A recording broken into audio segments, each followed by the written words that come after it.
केंद्र सरकार एवं उनकी कंपनियों के पास पड़ा झारखंड राज्य का बकाया 1,36,000 करोड़ रुपया वापस लाने के लिए सरकार कानूनी रास्ता भी अपनाएगी। हमारी सरकार आदिवासी मूलवासी को स्थानीय नीति बनाकर तृतीय और चतुर्थ श्रेणी को नौकरियों में 100% आरक्षण देने के लिए प्रतिबद्ध है। गैर मजरूबा जमीन पर बसे रैयतों की भूमि जिसकी रजिस्ट्री और रसीद काटने पर वर्ष 2017 से रोक लगा दी गई थी, उसे प्रारंभ किया जाएगा। राज्य में निबंधित सभी पत्रकारों के लिए प्रशिक्षण, बीमा और पेंशन का अधिकार सुनिश्चित किया जाएगा और विभिन्न थानों में 10,000 पुलिसकर्मियों की नियुक्ति की जाएगी। राज्य के सभी गरीब व्यक्तियों को प्रति महीने 7 किलोग्राम चावल एवं 2 किलोग्राम दाल उपलब्ध कराई जाएगी। माननीय राज्यपाल महोदय, झारखंड विधानसभा के माननीय सदस्यगण यहाँ उपस्थित हैं। आपसे अनुरोध है कि अभिभाषण देने की कृपा की जाए। झारखंड विधानसभा के माननीय अध्यक्ष जी एवं उपस्थित आदरणीय सदस्यगण, झारखंड राज्य के 67 विधानसभा के प्रथम सत्र के अवसर पर मैं आप सबका हार्दिक अभिनंदन करता हूं। विधानसभा चुनाव 2024 में नवनिर्वाचित विधानसभा सदस्य के रूप में आपका कार्यकाल वर्ष के अंतिम महीने से प्रारंभ हो रहा है। आप में से कई सदस्य पूर्व में भी इस सदन के सदस्य रहे हैं और बहुत से सदस्य प्रथम बार निर्वाचित होकर यहाँ पहुंचे हैं। इस प्रकार इस सदन में अनुभवी तथा नए सदस्यों का समागम हुआ है। सबको मिलकर जनादेश का सम्मान करते हुए जन भावनाएं और जन आकांक्षाओं के अनुरूप कार्य करना है। जनता के कल्याण और जनता के विकास के लिए पूरी लगन, निष्ठा और समर्पण से कार्य करना है। झारखंड विधानसभा की आदर्श परंपराओं और कीर्ति को आप सबको मिलकर आगे बढ़ाना है। इसके लिए आप सभी को मेरी हार्दिक शुभकामनाएं। केंद्र और राज्य के परस्पर सहयोग से ही राज्य की जनता का चौमुखी विकास संभव है। इस अवधारणा के लिए हम सब पक्षधर हैं। हमारी सरकार संघीय ढांचे की स्वस्थ परंपराओं को आगे बढ़ाने का काम करेगी तथा भारत की गरिमामय विरासत का सम्मान करते हुए कल्याणकारी राज्य की परिकल्पना के अनुरूप जनहित के व्यापक कार्य करेगी। झारखंड विधानसभा के वेश में भावी झारखंड के उदात्त परंपराओं की नींव रखे जाने का ये अविस्मरणीय पल है। मुझे विश्वास है ये विधानसभा आप सभी के माध्यम से राज्य के सर्वांगीण विकास के लिए गरिमामय और गौरवपूर्ण चर्चाओं का साक्षी बनेगा। ये सदन अपने विधायी कार्यों से झारखंड राज्य को प्रगति के शिखर तक ले जाएगा। लोकतंत्र में जनप्रतिनिधि जन आकांक्षाएं की अभिव्यक्ति के प्रतीक होते हैं। 67 विधानसभा के शांतिपूर्ण चुनाव प्रक्रिया की समाप्ति के बाद राज्य में एक मजबूत एवं स्थिर सरकार के गठन का जनादेश जनता को दिया है। हम इसके लिए राज्य की जनता को साधुवाद देते हैं और जनादेश का सम्मान करते हुए जन आकांक्षाओं पर खरा उतरने का संकल्प लेते हैं। ये सरकार झारखंड की मूल चेतना के साथ समावेशी विकास का ध्येय लेकर और आगे बढ़ेगी। हमारी सरकार बिना किसी द्वेष के वंचितों को विशेष महत्व देने के मानवीय सोच के साथ सबको उचित अधिकार, सबको सुरक्षा और हर द्वार तक समृद्धि पहुंचाने को प्रतिबद्ध है। हमारी सरकार एक व्यापक दृष्टिकोण के साथ समाज के वंचितों, दलितों, आदिवासियों, अल्पसंख्यकों एवं गरीबों की खुशहाली के लिए संकल्पित है। हमारी सरकार शहीदों के त्याग और बलिदान को हृदय में आत्मसात करते हुए द्वेष, घृणा, अहंकार, प्रतिशोध से दूर रहने का प्रण लेकर कार्य करेगी। झारखंडी अस्मिता को केंद्र में रखकर सजग, सुलभ, स्वच्छ, पारदर्शी और संवेदनशील प्रशासन के माध्यम से राज्य की प्रगति के लिए उच्च शिखर पर ले जाने के लिए संकल्पित है।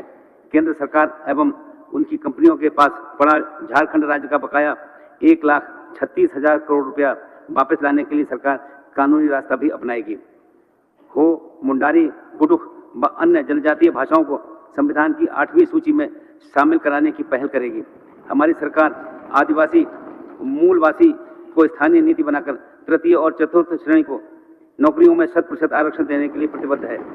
5वीं विधानसभा ने सर्वसम्मत से पिछड़ा वर्ग को 27%, आदिवासी को 28% और दलित को 12% आरक्षण देने का विधेयक एवं सरना आदिवासी धर्म कोड को पारित कराकर स्वीकृति के लिए केंद्र सरकार के पास भेजा है, जो अभी गृह मंत्रालय में लंबित है।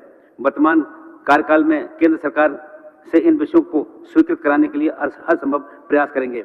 वर्षों से खास महल एवं जमाबंदी की जमीनों पर रह रहे परिवारों को मान सम्मान के साथ जीने का अधिकार देने के साथ साथ गैर मजरूबा जमीन पर बसे रैयतों की भूमि जिसकी रजिस्ट्री और रसीद काटने पर वर्ष 2017 से रोक लगा दी गई थी, उसे प्रारंभ किया जाएगा। राज्य में निबंधित सभी पत्रकारों के लिए प्रशिक्षण, बीमा और पेंशन का अधिकार सुनिश्चित किया जाएगा। सहारा इंडिया से पीड़ित राज्य के निवेशकों की लड़ाई सर्वोच्च न्यायालय से लेकर राज्य के हर न्यायालय और संसद से लेकर सड़क तक हर मोर्चे पर पूरी मजबूती से लड़ी जाएगी, जब तक राज्य के सभी निवेशकों का भुगतान न हो जाए। झारखंड राज्य के जिन सहारा पीड़ितों ने अपने प्राण गंवाए हैं, उनका दुख या अवसाद में आत्महत्या करने को मजबूर हुए हैं, उनके परिजनों को सरकारी स्तर पर आर्थिक सहयोग प्रदान किया जाएगा। किसानों को 0% ब्याज दर पर कृषि ऋण उपलब्ध कराया जाएगा। मनरेगा के तहत झारखंड के मजदूरों को भारत सरकार बहुत कम मजदूरी देती है। इस भेदभाव के खिलाफ संघर्ष करने के साथ साथ राज्य सरकार अपनी निधि से राज्य के मनरेगा मजदूरों को सहायता करेगी,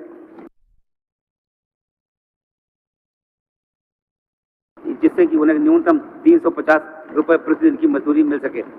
राज्य में अवस्थित विभिन्न नदियों एवं डैम के पानी का सदुपयोग करने के उद्देश्य से प्रारंभ की गई लिफ्ट इरिगेशन योजना को आगे बढ़ाते हुए 10,000 करोड़ रुपए की योजनाएं प्रारंभ की जाएंगी। राज्य भर में प्रखंड स्तर पर 500 सीएम स्कूल ऑफ एक्सीलेंस की स्थापना करेगी। सभी सीएम स्कूल ऑफ एक्सीलेंस में खेल शिक्षक एवं संगीत शिक्षक की नियुक्ति की जाएगी। साथ ही 4,500 पंचायत स्तरीय आदर्श विद्यालय खोले जाएंगे। प्रारंभ राज्य में प्रत्येक प्रखंड में डिग्री कॉलेज एवं प्रत्येक अनुमंडल में पॉलिटेक्निक महाविद्यालय की स्थापना की जाएगी। राज्य में 10वीं कक्षा से अध्ययनरत सभी विद्यार्थियों को गुरजनी स्टूडेंट क्रेडिट कार्ड योजना से जोड़ते हुए 15 लाख रुपए तक के शिक्षा ऋण की उपलब्धता सुनिश्चित की जाएगी। सभी प्रखंडों और जिले में बाबा साहेब भीमराव अंबेडकर लाइब्रेरी सह शिक्षा सहयोग केंद्र की स्थापना की जाएगी। केजी क्लास से पीएचडी तक निःशुल्क शिक्षा प्रदान की जाएगी। मुख्यमंत्री रोजगार सृजन योजना के तहत 50 लाख तक का ऋण उपलब्ध कराया जाएगा। राज्य में 60,000 पदों पर शिक्षकों और 15,000 पदों पर प्रधानाध्यापकों, विभिन्न कार्यालयों में 2500 पदों पर लिपिकों और विभिन्न थानों में 10,000 पुलिसकर्मियों की नियुक्ति की जाएगी। क्षेत्रीय एवं जनजातीय भाषाओं को सुदृढ़ करने के उद्देश्य से 10,000 पदों पर भाषा शिक्षकों की नियुक्ति की जाएगी। राज्य में मदरसा बोर्ड का गठन किया जाएगा। राज्य में अल्पसंख्यक कल्याण बोर्ड एवं उर्दू एकेडमी का गठन किया जाएगा। राज्य सरकार की सभी नियुक्तियों में महिलाओं के लिए 33% पद आरक्षित किए जाएंगे। राज्य की सभी महिलाओं को मैया सम्मान योजना के तहत सम्मान राशि के रूप में 2,500-2,500 रुपया हर महीने दिए जाएंगे। आंगनबाड़ी सेविका, आंगनबाड़ी सहायिका, रसोईया, पोषण सखी, स्वास्थ्य सहिया, जल सहिया आदि के मानदेय में हमारी सरकार ने सम्मानजनक वृद्धि की है। इस कार्यकाल में इनके मानदेय में अन्य कर्मियों के अनुरूप वार्षिक वृद्धि भी की जाएगी। राज्य में स्वयं सहायता समूहों से जुड़ी सखी मंडल की महिलाओं को 15,000 करोड़ रुपए का क्रेडिट लिंकेज उपलब्ध कराते हुए स्वरोजगार के अवसर उपलब्ध कराए जाएंगे। सक्रिय महिला समन्वयक, कार्यक्रम पदाधिकारी आदि जेएस, एलपीएस से जुड़ी सभी कर्मियों के मानदेय में अन्य कर्मियों के अनुरूप वृद्धि की जाएगी। प्रत्येक ग्राम संगठन को 0% ब्याज दर पर 15 लाख रुपए का क्रेडिट लिंकेज उपलब्ध करवाया जाएगा। राज्य के सभी जरूरतमंद परिवारों को 15 लाख रुपए के अबुआ स्वास्थ्य सुरक्षा योजना से जोड़ा जाएगा। राज्य के सभी गरीब व्यक्तियों को प्रति महीने 7 किलोग्राम चावल एवं 2 किलोग्राम दाल उपलब्ध कराई जाएगी। अबुआ आवास योजना के तहत 25 लाख से अधिक गरीब परिवारों को सुविधा युक्त 3 कमरों का सुंदर आवास चरणबद्ध तरीके से उपलब्ध कराया जाएगा। आंगनबाड़ी केंद्रों और विद्यालयों के मध्याह्न भोजन में सभी बच्चों को प्रतिदिन अंडा या फल दिया जाएगा। रांची सहित राज्य के अन्य शहरों में वर्षों पूर्व बनाए गए घरों के नक्शे का नियमितीकरण किया जाएगा। वन विभाग के अंतर्गत इको टूरिज्म डेवलपमेंट कॉर्पोरेशन का निर्माण करते हुए राज्य के वन क्षेत्र के पर्यटकों के लिए आवश्यक अवसंरचनाओं का निर्माण कर उनका संचालन किया जाएगा। राज्य कर्मियों के पुरानी पेंशन को सुरक्षित रखते हुए उन्हें एनपीएस खाते में जमा राशि को केंद्र सरकार से वापस लाने हेतु कदम उठाए जाएंगे। राष्ट्रीय एवं अंतर्राष्ट्रीय स्तर की प्रतियोगिताओं में मेडल प्राप्त करने वाले खिलाड़ियों की सरकारी पदों पर सीधी नियुक्ति की जाएगी। राज्य के सभी जिला मुख्यालयों में बहुउद्देशीय स्टेडियम सह खेल प्रशिक्षण केंद्र के निर्माण के साथ साथ प्रत्येक मंडल में एक स्पोर्ट्स सेंटर ऑफ एक्सीलेंस का निर्माण किया जाएगा। राज्य में फुटबॉल, हॉकी एवं तीरंदाजी जैसे खेलों में उपलब्ध प्रतिभाशाली खिलाड़ियों के क्षमता विकास के लिए 3 बहुउद्देशीय प्रशिक्षण संस्थानों का निर्माण किया जाएगा। राज्य में एक स्पोर्ट्स यूनिवर्सिटी की स्थापना की जाएगी। मुझे पूरा यकीन है कि सक्षम विधानसभा के सभी सत्र अपनी अभिव्यक्ति, कार्यों, विधायी दायित्वों और उच्च आदर्शों के निर्वहन में पूरे देश के सामने लोकतंत्र के मर्यादा पथ का अनुकरणीय आदर्श प्रस्तुत करेंगे। अंत में मैं पुनः आप सभी निर्वाचित सदस्यों को बधाई देता हूं और आशा करता हूं कि सब साथ मिलकर नए झारखंड के निर्माण में अपनी सक्रिय भागीदारी और जिम्मेदारी का निर्वहन करते हुए एक सुखी, समृद्ध एवं उन्नत झारखंड के निर्माण के लिए पूरी निष्ठा से कार्य करेंगे। धन्यवाद। जय हिंद, जय झारखंड, जोहार।